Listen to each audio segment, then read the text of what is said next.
ಎಲ್ಲರಿಗೂ ನಮಸ್ಕಾರ. ಸನಾತನವಾಣಿ ಯೂಟ್ಯೂಬ್ ಚಾನೆಲ್ಗೆ ಸ್ವಾಗತ. ಇಂದು ನಾವು 10, 11 ಹಾಗೆ 12ನೇ ಒಂದು ಚೌಪಾಯಿಗಳನ್ನ ಕಲಿಯೋಣ.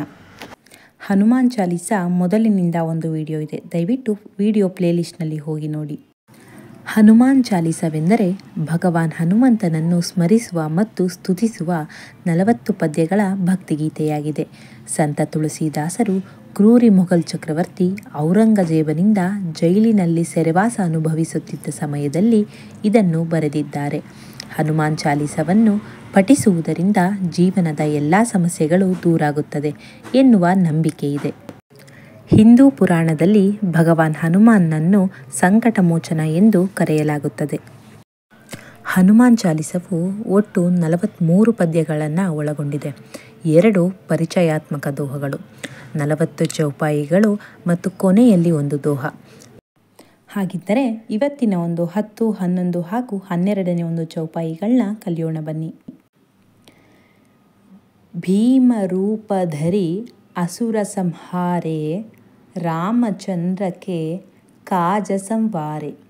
ಇದರ ಅರ್ಥ, ನೀನು ಬೃಹದಾಕಾರ ಧರಿಸಿ ಅಸುರನನ್ನು ಸಂಹರಿಸಿದೆ, ಶ್ರೀರಾಮಚಂದ್ರನ ಕಾರ್ಯವನ್ನು ಸಾಂಗಗೊಳಿಸಿದೆ ಎಂದು ಈ ಚೌಪಾಯಿಯ ಅರ್ಥ. ಲಾಯ ಸಂಜೀವನ ಲಖನ ಜಿಯಾಯೇ ಶ್ರೀ ರಘುವೀರ ಹರಷಿ ಉರಲಾಯೇ. ಇದರ ಅರ್ಥ, ಸಂಜೀವಿನಿಯನ್ನು ತಂದು ಲಕ್ಷ್ಮಣನನ್ನು ಬದುಕಿಸಿಕೊಂಡೆ, ಶ್ರೀ ರಘುನಾಥನು ಸಂತಸದಿಂದ ನಿನ್ನನ್ನು ಆಲಂಗಿಸಿಕೊಂಡನು ಎಂದು. ರಘುಪತಿ ಕೀನ್ಹಿ ಬಹುತ ಬಡಾಯಿ ತುಮ ಮಮ ಪ್ರಿಯ ಭರತ ಸಮಭಾಯಿ. ಇದರ ಅರ್ಥ, ನೀನು ನನ್ನ ಸೋದರ ಭರತನಷ್ಟೇ ನನಗೆ ಪ್ರಿಯನು ಎಂದು. ಶ್ರೀರಾಮಚಂದ್ರನು ನಿನ್ನನ್ನು ಬಹುವಾಗಿ ಹೊಗಳಿದ್ದಾನೆ ಎಂದು ಈ ಚೌಪಾಯಿಯ ಅರ್ಥ. ಹಾಗಿದ್ದರೆ ಇವತ್ತು 10, 11 ಹಾಗೆ 12ನೇ ಒಂದು ಚೌಪಾಯಿಯನ್ನು ಪೂರ್ತಿಯಾಗಿ ಒಂದು ಪಠಣೆ ಮಾಡೋಣ ಬನ್ನಿ.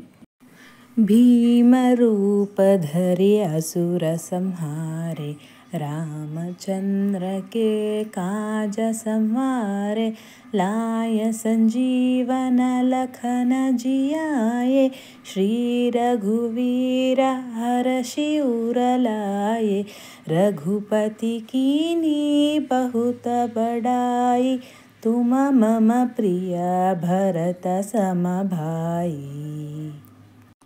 ನಾಳೆ ಮತ್ತೊಂದು ಚೌಪಾಯಿ ಜೊತೆಗೆ ಸಿಗೋಣ.